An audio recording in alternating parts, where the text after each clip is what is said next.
Darci's Corner, November 15th, 2021. I live in Canada. I live in Alberta. There's a pandemic going on. It's going to keep going on for a very long time. Don't get me started on my opinions of anti-maskers and anti-vaxxers, because some of them I love very, very much, and yet they're very, very frustrating for me right now. Yes. And for the rest of the country, because, we're all tired of the pandemic.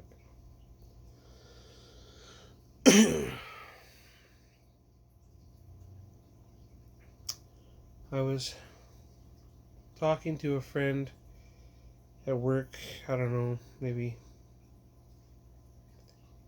well, the time frame doesn't matter. It was a little bit ago. And she was expressing to me her concern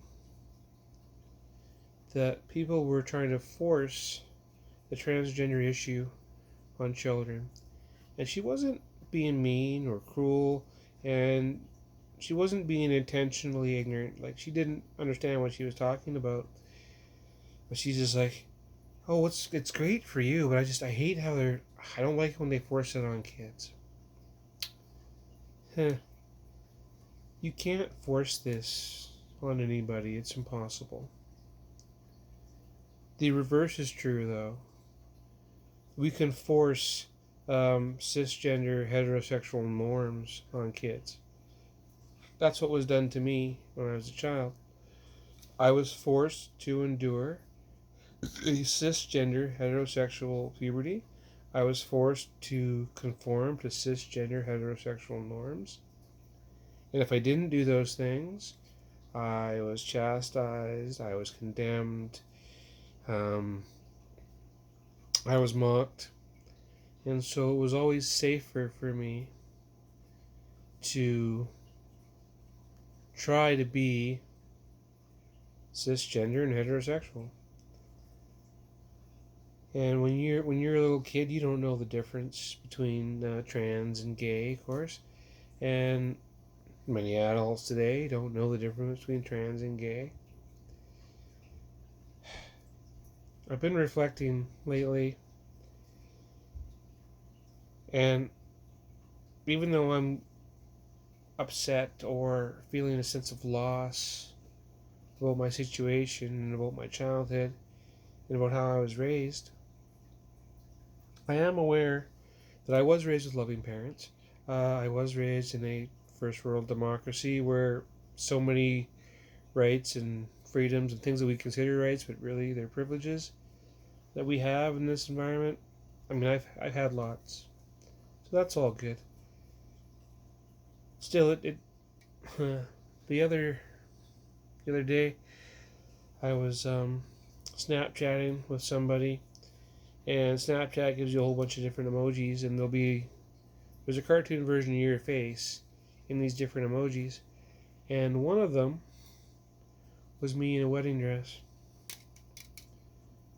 But if I already talked about this in another episode, sorry. I mean, I have all of 7 viewers, so if it's the same 8 or 7, I don't know. Maybe one day I'll gain a following. It's not looking good. I would say my chances of being a YouTube superstar are slim to none. That's okay. I can live with that. Anyway, I was doing this emoji thing on Snapchat, and one came up with me in a wedding dress. And I thought about that a lot since that happened, because it's a typical heterosexual cisgender fantasy, and probably people who are even not heterosexual, women have this fantasy of being married and wearing the dress. Is it a white dress or not? Who knows? But it's a wedding dress, and there's bridesmaids, and it's a big party. And for that day, she is the center of attention. She is the princess. She is stunning and beautiful, and hopefully her parents are there, her family's there and supportive, and her friends and family are there. And, a lot of times the dad walks her down the aisle, or somebody who represents the dad if he's not available for a whole bunch of reasons. I never dreamed about that when I was a kid. Because I put this away when I was 10. And up until 10, I'm still gender fluid now. I was gender fluid then. It would come and go and back and forth. And so I would just gravitate towards whatever interested me at the moment. So if at the moment Cabbage Patch Dolls interested me, I gravitate towards that. And if at the moment Ninja Turtles interested me, I gravitate towards that. So none of that really for me was me in a wedding dress. The people, typically speaking, the females or the women who think of that stuff, when they're 12 and 13 and 14 and whatever, then maybe they start to think about those sorts of things. I should quantify this. I don't really know the exact age when young women start to dream about themselves in a wedding dress, but I never did. Also, after 10, I forgot that I was a girl sometimes. This is a really odd condition, the trans condition, and particularly the gender fluid version of it, because you forget that it's there, and then when it is there, it's all consuming. Then it kind of, parts of it fade in your mind, and then you don't think about it again for a long time. But now that I am thinking about it, I'm like, well, if I had transitioned in my teenage years or as a young adult, very likely I would look much more feminine than I do now. I look more feminine now. I would certainly sound more feminine. My mannerisms would all be correct. I would probably have a man, if assuming I went the heterosexual route. I would have a man now, and I would probably have kids. They would most likely be adopted, but I would have children that would call me mom. And I would be a pretty decent mom, I think, actually. I had a good mother, I had a good grandmother. They both taught me through observation, whatever, the skills, what it takes to be a good mother. You teach your children to be polite.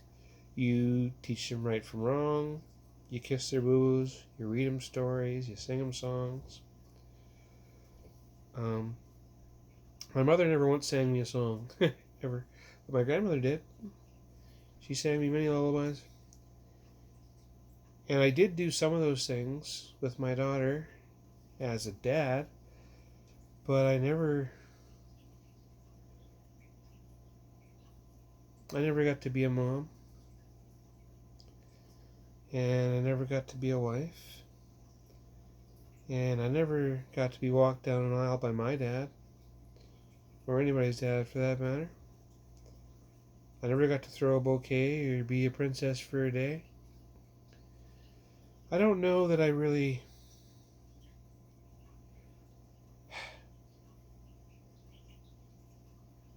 I'm sad that I never got the opportunity to want that in my younger years, and never even knew that might have been something that would have been an option for me. I could still potentially find a husband or something, or a wife, another wife, or I could remarry my current wife, and I could wear a dress.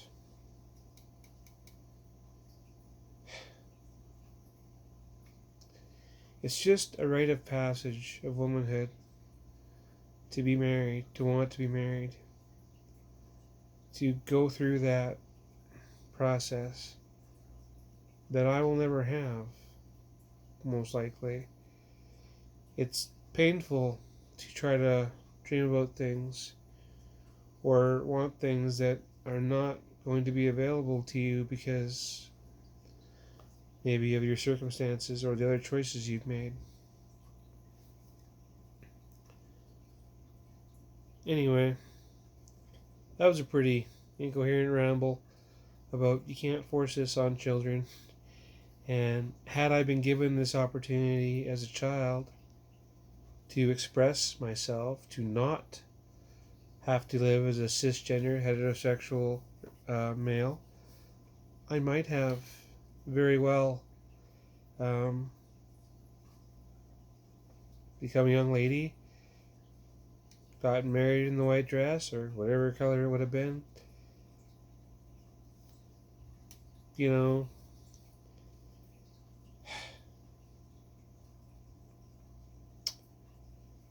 because I was forced to not live as myself, I missed those things. I didn't get to have those things.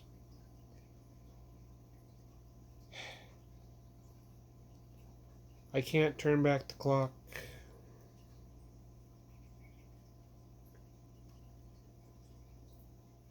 There is nobody forcing transness on children. We're forcing cisgender heterosexual norms on children. Or we were. And if I look at my life today, I have job skills that are not